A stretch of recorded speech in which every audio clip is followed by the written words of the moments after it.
Hello à tous, aujourd'hui on va s'intéresser à la méthode de calcul qui est le Lagrangien, qui est utilisée en maths et dans le chapitre 2 de microéconomie.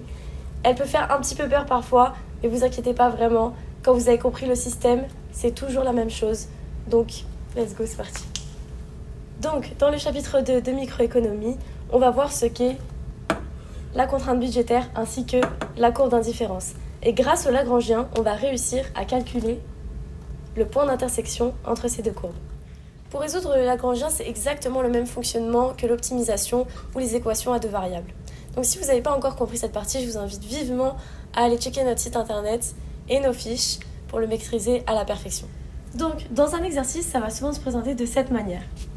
Optimiser f de xy, et là on a donc pris l'exemple xy au carré plus 2y au carré plus 2xy plus 2x. A donc optimisé sous la contrainte g de x 2y moins 3x égale 2. La première étape, ça va donc être de former le Lagrangien. Pour cela, on va donc écrire grand L de xy lambda égale f de xy plus lambda de gx. Donc là, tout simple, on va juste mettre cette formule, juste ici, plus le lambda, et dans la parenthèse, on va écrire 2y moins 3x moins 2, ce qui est juste ici. On a juste passé le 2 de l'autre côté du égal. Ensuite, il va falloir développer cette parenthèse. Ce qui va donner sur la ligne en dessous 2y lambda moins 3 lambda x moins 2 lambda. Aussi simple que ça pour former le Lagrangien. La deuxième étape va être de calculer la condition nécessaire d'optimalité, qu'on appelle souvent CNO en cours, à partir de le Lagrangien qu'on vient juste de former. Donc pour cela, il va falloir commencer par calculer les dérivées premières de x, y et lambda par rapport à x, y et lambda. Donc on va commencer avec x au carré, la dérivée de x au carré, c'est 2x, évidemment. Ensuite, le 2y au carré, on ne le prend pas en compte, car là on dérive par rapport à x. Le plus 2xy, on le prend en compte, ce qui va donc faire 2y. Plus 2x, ça va nous faire 2. Plus 2y lambda, on ne prend pas en compte. Et moins 3 lambda x, on va le prendre en compte, ça va nous faire moins 3 lambda. Ensuite, la dérivée première de y. On ne prend pas en compte le x au carré, évidemment, on prend en compte le 2y au carré, ce qui va nous donner 4y. Plus 2xy, on prend en compte car il y a le y, ça va nous faire 2x. Et ensuite, le 2y lambda qu'on va prendre en compte, ça va nous faire 2 lambda. Le reste, on ne le prend pas en compte, car là c'est par rapport à x, et là, il n'y a ni de x, ni de y, ni de lambda. Donc pour finir, on va calculer la dérivée première de lambda, qui va nous donner 2y moins 3x moins 2.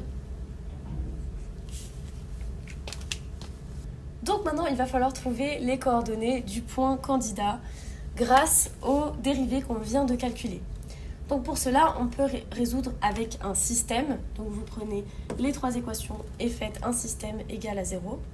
Ou sinon, vous pouvez utiliser la manière sur la calculatrice qui m'a personnellement sauvé la vie pendant les examens car elle est très très rapide. C'est la méthode des matrices. Donc les SPMath, vous l'avez sûrement déjà vu. Et sinon, je vous l'explique tout de suite. Pour utiliser la méthode de la calculatrice, on va commencer par former trois matrices. La première, elle va être de dimension 3, 3, avec les x, les y et les lambda. Et sur le côté, les x, les y et les lambda. Maintenant, il s'agit juste de remplir la matrice. Donc le x par rapport au x, c'est 2. Le y par rapport au x, c'est 2 aussi. Et le lambda par rapport au x, c'est moins 3. La constante, on la garde pour juste après. Pareil pour les lignes en dessous.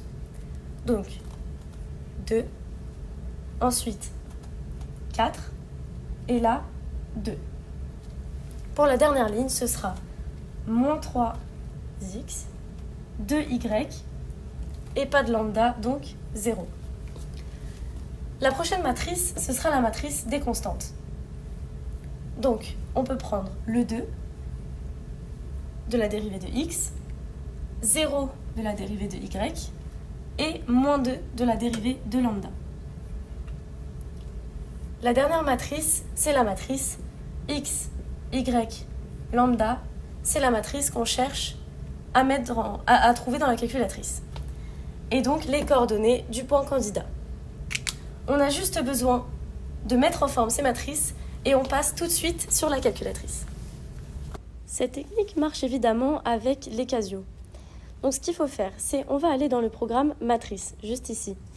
Et on va aller dans Edit. On va ensuite appuyer sur Entrée et rentrer la matrice qu'on vient d'écrire sur le tableau. Donc on va la configurer en 3 x 3 et rentrer le 2, 2, moins 3, 2, 4, 2 et moins 3, 2, 0. Ensuite, ce qu'on va faire, c'est retourner sur le programme matrice, aller dans Edit et cette fois-ci, programmer une deuxième matrice, la matrice des constantes, qu'on va programmer en 3 x 1. Et on va donc écrire 2, 0 et moins 2.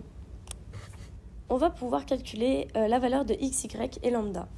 Donc pour ce faire, on va aller dans le programme matrice, juste ici, appuyer sur Entrée, ce qui va nous donner la matrice A, et on va la faire à la puissance moins 1.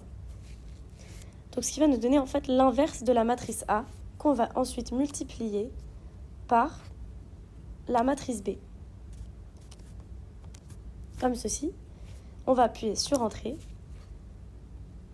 Hop. Et voilà, on a les coordonnées de notre point candidat. Et voilà comment calculer rapidement et efficacement les coordonnées des points candidats du Lagrangien. J'espère que vous avez kiffé cette vidéo et surtout que vous avez bien compris. S'il y a un petit truc qui vous a échappé, n'hésitez surtout pas à rechecker les fiches sur le site Tikillusion ou sinon prendre un petit cours avec nos professeurs particuliers.